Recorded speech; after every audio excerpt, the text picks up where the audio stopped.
Technical ఇంటర్వ్యూలో pattern type logic రాయమంటే confuse అవుతారు. ఎందుకంటే ప్యాటర్న్స్ నేర్చుకునే టైంలో లాజిక్ ని బట్టి పడతాం, కానీ లాజిక్ ఎలా బిల్డ్ అవుతుంది అనేది చూడం. సో ఈ వీడియోలో ప్యాటర్న్ చూడగానే లాజిక్ ని ఎలా బిల్డ్ చేయాలనేది చూద్దాం. సో ఈ ప్యాటర్న్ చూస్తే మనకి 7 rows అండ్ 7 columns ఉన్నాయి. ఇక్కడ హారిజాంటల్ లైన్స్ ఎన్ని ఉన్నాయి? హారిజాంటల్ లైన్స్ 3 lines ఉన్నాయి అండ్ వర్టికల్ లైన్స్ 3 lines ఉన్నాయి. సో మనకి హారిజాంటల్ లైన్ అంటే row equal to I and vertical lines అంటే columns equal to J. Previous వీడియోలో ఆల్రెడీ ఏం చెప్పాను నేను, ఐ అనేది రోస్ ని కంట్రోల్ చేస్తుంది, జే అనేది కాలమ్స్ ని కంట్రోల్ చేస్తుంది. ఇక్కడ రోస్ ప్రింట్ చేయాలంటే మనకి అవుటర్ ఫర్ లూప్ కావాలి అండ్ కాలమ్స్ ప్రింట్ చేయాలంటే మనకి ఇన్నర్ ఫర్ లూప్ కావాలి.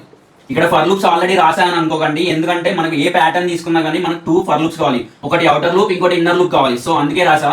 సో లాజిక్ ఏంటంటే ఇక్కడ మీరు కరెక్ట్ గా ప్యాటర్న్ అబ్జర్వ్ చేస్తే మనకి ఫస్ట్ లైన్ లో 7 times స్టార్ స్ట్రైట్ లైన్ లో ప్రింట్ అయింది. అంటే మనకి ఇక్కడ కండిషన్ ఏంటి, ఐ డబల్ ఈక్వల్ టు 1 అంటే మనకి ఫస్ట్ రో లో 7 times స్టార్స్ ప్రింట్ అవుతుంది. ఇప్పుడు మనకి 4th row లో స్టార్స్ కావాలి. 4th row లో స్టార్స్ కావాలంటే i double equal to 1 or i double equal to 4 అంటే మనకి 4th row లో స్టార్స్ ప్రింట్ అయింది. నెక్స్ట్ ఏంటి, 7th row లో స్టార్స్ కావాలి. సో 7th row లో స్టార్స్ కావాలంటే or i double equal to 7 అంటే మనకి 7th row లో స్టార్స్ ప్రింట్ అయింది. ఇప్పుడు మనకి ఏం కావాలి, మనకి ఇక్కడ ఫస్ట్ కాలమ్ లో 7 స్టార్స్ ప్రింట్ కావాలంటే కండిషన్ ఏంటి, జే డబల్ ఈక్వల్ టు 1. నెక్స్ట్ ఏంటి, మనకి ఇక్కడ మిడిల్ వర్టికల్ లైన్ కావాలి. మిడిల్ వర్టికల్ లైన్ అంటే 4th column లో 7 times స్టార్స్ ప్రింట్ చేయాలి. సో 7 times స్టార్స్ ప్రింట్ చేయాలి కాబట్టి జే డబల్ ఈక్వల్ టు 4 అంటే మనకి మిడిల్ లో స్టార్స్ 7 times ప్రింట్ అవుతాయి. నెక్స్ట్ ఏంటి, మనకి లాస్ట్ లో 7 times స్టార్స్ ప్రింట్ కావాలి. So R J double equal to 7 అంటే మనకి 7th లైన్ లో కూడా స్టార్స్ 7 times వర్టికల్ లో ప్రింట్ అవుతాయి. సో మీకు ఇక్కడ ఇంపార్టెంట్ టిప్ ఏంటంటే ఐ ఫ్లో ఎలా వెళ్తుంది, జే ఫ్లో ఎలా వెళ్తుంది అని అర్థమైతే